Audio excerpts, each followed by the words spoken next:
Bonjour à toutes et à tous. Je suis très heureux, non seulement en tant que chef de service à la DGFP, mais aussi en tant qu'homme, de contribuer à cette dynamique essentielle de transformation de la fonction publique que représente l'égalité professionnelle. Je ne devrais pas avoir à préciser en tant qu'homme, mais je crains qu'encore trop souvent, cette question intéresse en majorité des femmes. Les organisateurs ont pu le relever dans les inscriptions à cet événement. Nous comptons a priori plus de 80% de femmes dans notre auditoire aujourd'hui. Je n'en reste pas moins très heureux de vous savoir très nombreuses et nombreux à y participer et de voir depuis plusieurs années un intérêt croissant pour cette problématique. Madame la ministre a pu le dire ces dernières semaines sur les médias et à son administration, nous en premier. L'enjeu aujourd'hui n'est plus à l'écriture de textes légaux ou réglementaires, ça c'est déjà fait, ou même à l'élaboration de plans d'action ou de chartes d'engagement. Nous en sommes bien au stade de la mise en action et du suivi proactif de cette dernière, déjà enclenchée depuis fort heureusement quelques temps pour plusieurs d'entre vous. La loi de transformation de la fonction publique de 2019 est le résultat d'un processus déjà enclenché depuis les années 2010. Nous avons récemment fêté les 10 ans de la loi Copé-Zimmermann de 2011 pour la parité dans les conseils d'administration et de surveillance des grandes et moyennes entreprises. Et qui plus est, la loi Sauvadet de 2012 a poursuivi cette dynamique avec l'objectif de progression de la part des femmes dans la nomination au poste de l'encadrement supérieur dans la fonction publique. Puis, plus récemment, l'accord sur l'égalité professionnelle du 8 mars 2013 et encore plus récemment celui du 30 novembre 2018 ont permis des avancées majeures pour faire progresser par le droit, mais surtout par la pratique, une meilleure prise en compte de ces enjeux. Nous arrivons, après cette année 2020, que chacun sait compliquée, sinon chaotique, et en cette nouvelle année 2021, à un temps nécessaire d'accélération et de concrétisation, de passage à l'action pour tous les organismes publics. Un temps d'accélération qui doit s'incarner par la mise en œuvre des plans d'action en faveur de l'égalité professionnelle, rendus obligatoires par la loi et qui devaient être finalisés avant la fin 2020. Ces actions, depuis 2019, la DGFP en soutient un certain nombre. Elles sont assez nombreuses et assez diverses.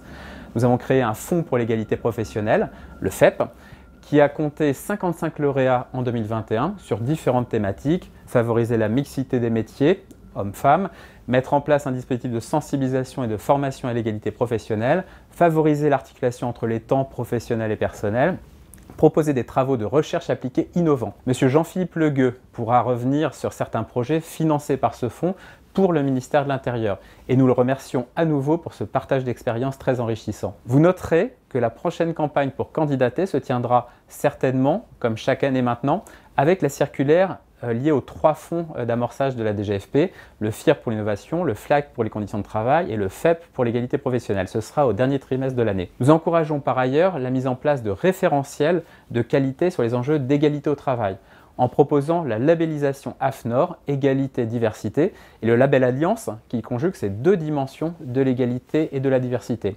Tous les ministères non encore labellisés, mais la plupart le sont, ont été invités à le faire rapidement. Je crois bien que nos 3 intervenants de la table ronde, ainsi que Madame Azelard de Monoprix, pourront dire un mot de ces labels.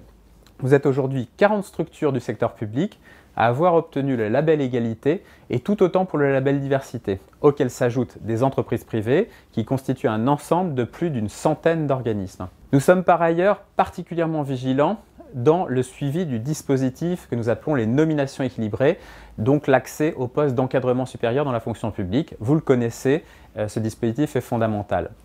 Autre exemple, l'outil des écarts de rémunération élaboré par la sous-direction des études, des statistiques et des systèmes d'information de la DGFP aide les employeurs publics pour construire des indicateurs pertinents permettant de suivre les écarts de rémunération hommes-femmes, et les écarts également de promotion ainsi que l'impact sur la carrière pour voir les impacts indus qu'il faut chasser. Enfin, la DGFP, par ses missions statistiques sur la fonction publique, produit chaque année un rapport sur l'égalité professionnelle entre les femmes et les hommes dans la fonction publique, accessible en ligne et que je vous invite bien sûr à consulter sur notre site internet. Vous l'aurez compris, la DGFP se veut présente pour vous soutenir dans les différents axes de progrès que vous pouvez initier en la matière et vous apporter les éléments de connaissance utiles à votre action concrète au quotidien et à son évaluation. Nous souhaitons être présents pour continuer à accompagner les organismes publics sur ces questions, non seulement à travers les plans en faveur de l'égalité professionnelle, mais aussi et plus fondamentalement dans la déclinaison de l'ensemble de vos démarches et outils métiers, tant en termes de management que de gestion des ressources humaines au sens large. Vous le savez peut-être, la DGFP a notamment lancé un plan de transformation de la fonction recrutement. un axe déterminant pour repenser les enjeux de l'égalité et plus largement de la diversité dans l'accès à la fonction publique. De la même manière, la DGFP accompagne le grand chantier de déconcentration de la fonction de ressources humaines souhaité par notre Premier ministre et travaille à l'amélioration de la mobilité interministérielle et interfonction publique, à l'attractivité des métiers publics en retravaillant une marque employeur de l'État.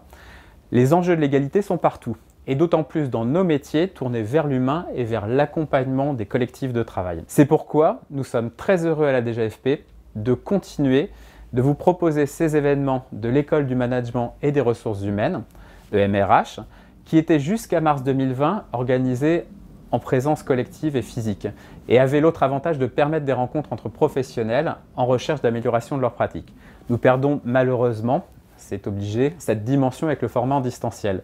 Nous espérons toutefois nous rattraper en proposant une audience plus large par cette organisation en ligne des échanges. Je remercie à nouveau nos intervenants pour leur temps et le partage de leur expertise en matière d'égalité professionnelle.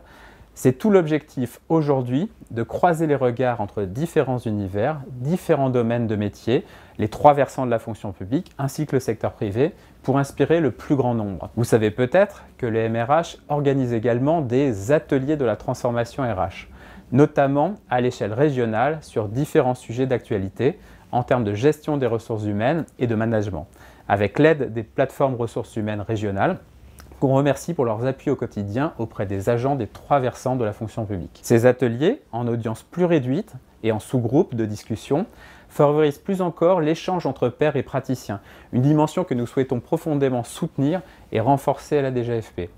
De prochains événements nationaux, comme celui d'aujourd'hui, vous seront proposés dans les prochains mois sur d'autres enjeux d'actualité, mais aussi d'avenir pour mieux accompagner cette transformation de la fonction publique que nous souhaitons tous. Pour conclure, votre intérêt et votre passage à l'action, le sens du concret, sont importants pour faire progresser la lutte contre les inégalités entre les femmes et les hommes dans la sphère du travail et au-delà.